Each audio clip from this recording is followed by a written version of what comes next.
saja.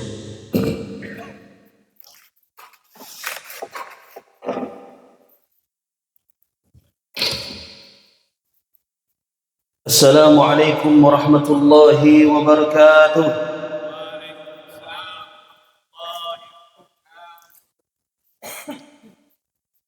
Innal hamdalillah nahmaduhu wa nasta'inuhu wa nastaghfiruh wa na'udzu billahi min shururi anfusina wa min sayyiati a'malina.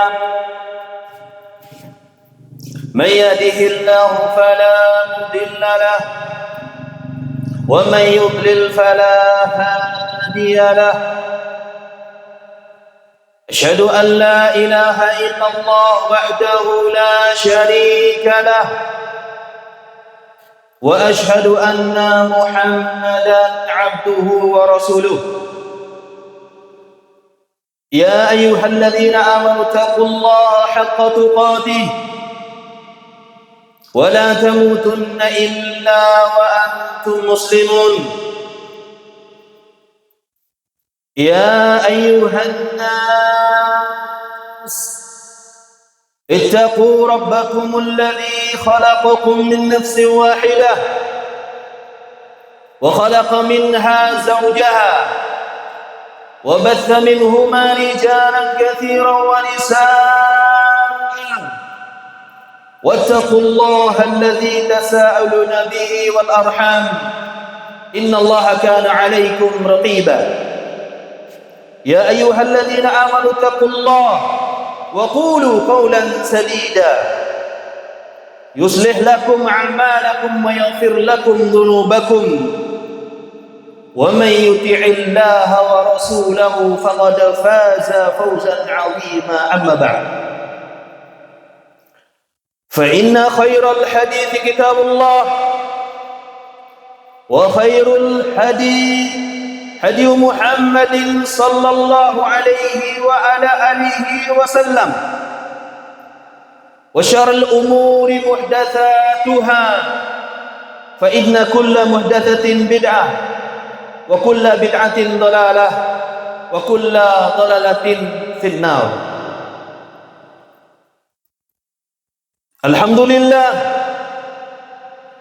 segala puji, segala syukur kita senantiasa kita panjatkan kepada Allah Subhanahu wa ta'ala, yang mana tentunya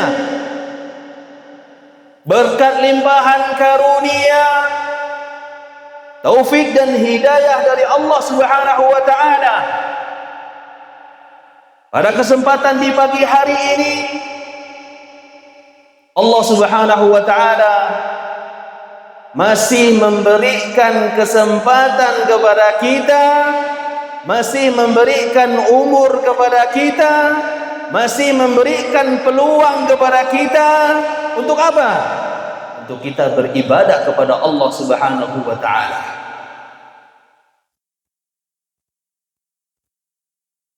Dan di antara nikmat yang teragung, yang besar, yang hari ini yang Allah Subhanahu wa ta'ala anugerahkan kepada kita,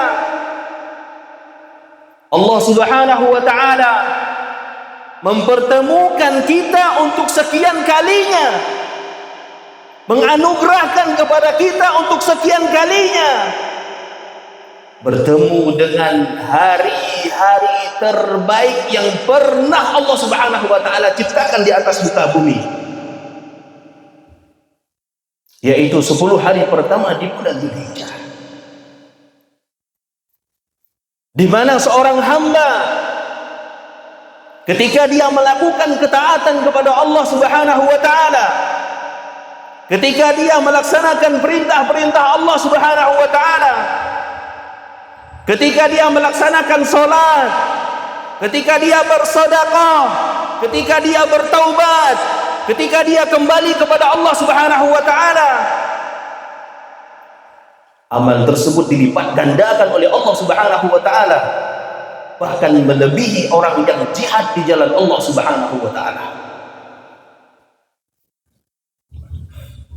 Rasul alaihi salatu wassalam menyebutkan dalam sebuah hadis yang sahih, kata Nabi sallallahu alaihi wasallam, "Ma min ayyamin al-a'malu salih fiha ahabbu ila Allah min hadhihi al-ayyamin 'ashar."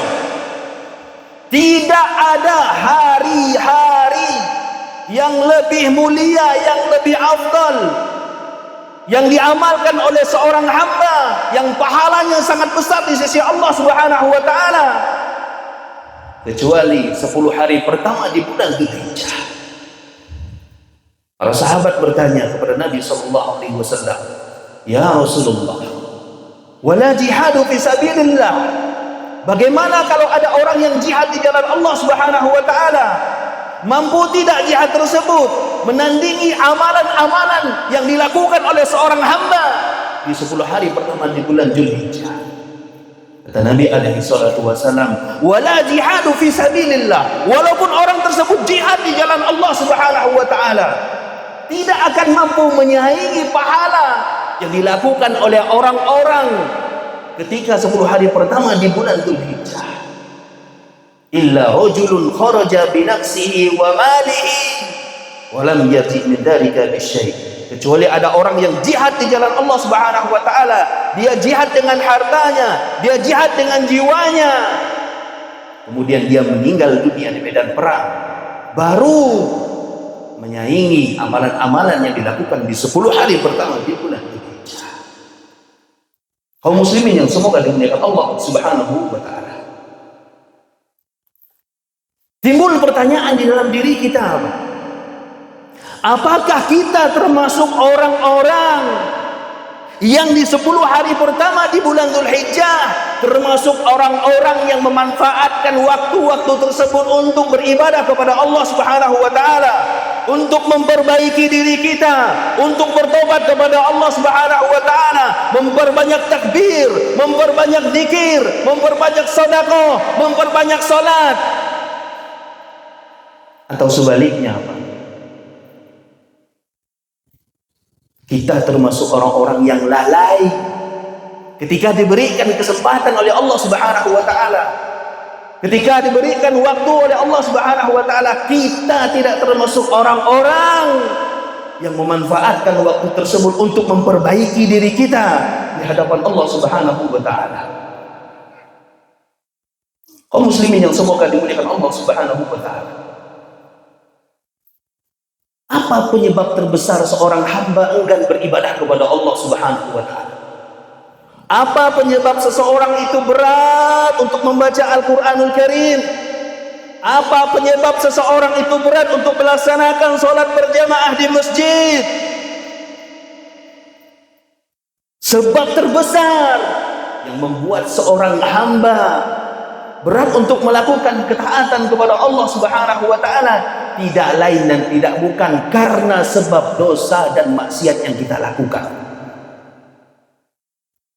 Makanya Nabi alaihi salatu wasallam menyebutkan bahwasanya seorang hamba idza adnaba damban kanat nuqtatu sauda.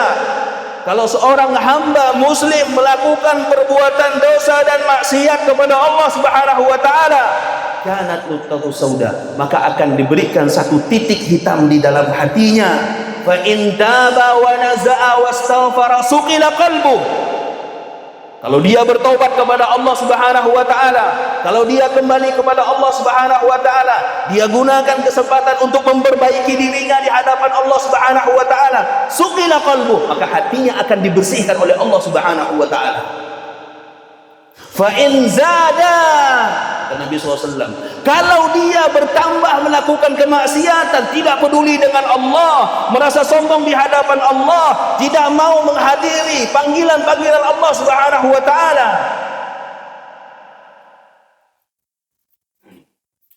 maka akan diberikan titik hitam tersebut sampai memenuhi hatinya. Kaum muslimin yang semoga dimuliakan Allah Subhanahu wa taala, di antara nikmat yang Allah akan tanya kepada kita adalah nikmat umur, nikmat kesempatan yang Allah Subhanahu wa taala berikan kepada kita. Sehatnya kita hari ini, Pak, Umur yang kita dapatkan dari Allah Subhanahu wa taala, kesempatan yang Allah Subhanahu wa taala berikan kepada kita hari ini, pada hari kiamat nanti akan ditanya oleh Allah Subhanahu wa taala. Kata Nabi alaihi salatu wasallam, la yazalu qadamu 'abdi yaumal qiyamah, kaki seorang hamba tidak pernah akan digerakkan oleh Allah Subhanahu wa taala hatta yus'alu 'anil abd, sampai dia ditanya tentang 4 perkara. Dan di antara yang Allah akan tanya apa? Di antara yang Allah akan tuntut, waktu, umur, dan kesempatan yang Allah Subhanahu wa taala berikan kepada kita. Apakah kita termasuk orang-orang yang memanfaatkan waktu tersebut? Apakah kita termasuk orang-orang yang menggunakan umur tersebut untuk memperbaiki diri kita di hadapan Allah Subhanahu wa taala? Atau sebaliknya, kita tidak pergunakan waktu dan umur kesempatan tersebut untuk memperbaiki diri kita di hadapan Allah Subhanahu wa taala. Makanya di antara yang Allah akan tanya, an umri fi ma'afna, tentang umurnya digunakan untuk apa? Apakah kita gunakan umur tersebut untuk mentaati Allah Subhanahu wa taala, atau kita gunakan umur tersebut untuk bermaksiat kepada Allah Subhanahu wa taala? Mudah-mudahan khutbah yang singkat ini memberikan motivasi baru kepada hati-hati kita, agar kita bisa kembali kepada Allah Subhanahu wa taala, agar kita bisa memanfaatkan waktu-waktu dan sisa-sisa umur kita untuk memperbaiki diri kita di hadapan Allah Subhanahu wa taala. Jangan sampai, Pak, ketika kita berjumpa dengan Allah Subhanahu wa taala, ketika kita bertemu dengan Allah Subhanahu wa taala, jangan sampai, Pak, kita menyesal di hadapan Allah Subhanahu wa taala. Kenapa? Karena kita tidak memperbaiki sisa-sisa umur kita yang diberikan oleh Allah Subhanahu wa taala. Allahumma shalli ala Muhammad wa ala ali Muhammad kama shallaita ala Ibrahim wa ala ali Ibrahim innaka Hamidum Majid, wa barik ala Muhammad wa ala ali Muhammad kama barakta ala Ibrahim wa ala ali Ibrahim innaka Hamidum Majid. Allahumma ighfir lil mu'minina wal mu'minat wal muslimina wal muslimat al ahya'i minhum wal amwat innaka sami'un qaribun mujibud da'wat. ربنا لا تزغ قلوبنا بعد إذ هديتنا وهب لنا من لدنك رحمة إنك أنت الوهاب. ربنا لا تزغ قلوبنا بعد إذ هديتنا وهب لنا من لدنك رحمة إنك أنت الوهاب. ربنا آتنا في الدنيا حسنة وفي الآخرة حسنة وقنا عذاب النار. وصلى الله على نبينا محمد وآخر دعوانا الحمد لله رب العالمين. والسلام عليكم ورحمة الله وبركاته.